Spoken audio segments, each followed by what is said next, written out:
Speedway. Well, there is a catch. The state will have to help pay for it. Good evening, everybody. Thanks for joining us. I'm Drew Smith. RTV6 reporter Chance Walzer joining us live from the Speedway with more on a proposal going in front of the legislature this week. Chance?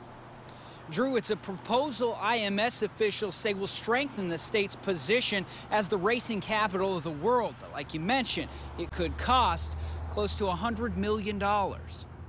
Well, it's the racing capital of the world, and it always has been, and it should continue to be. And IMS officials say new renovations would help it to be, but first they need money. This week, legislation will be introduced at the State House. If it passes, IMS will be allowed to collect sales, income, and corporate taxes from within the Speedway to help pay for at least a $70 million facelift. What we're trying to say is, so those taxes that are collected inside of the Indianapolis Motor Speedway, is there a way we could capture those and then use those to reinvest into the facility? IMS spokesperson Doug Bowles says there's no specific plan in place, but possible renovations include improvements to the stands and amenities. Officials are also looking at adding new HD video boards and maybe even installing lights to run races like the now sweltering Brickyard 400 at night.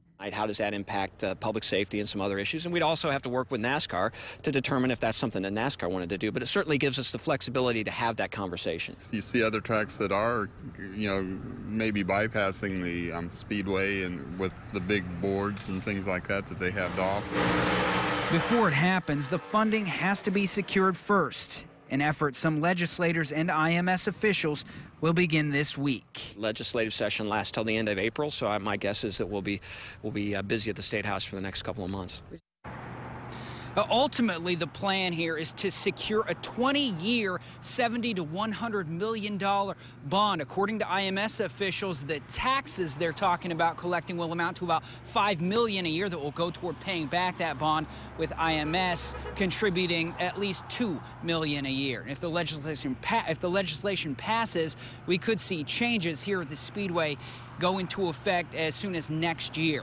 Live at IMS, Chance Walzer, RTV6. Well,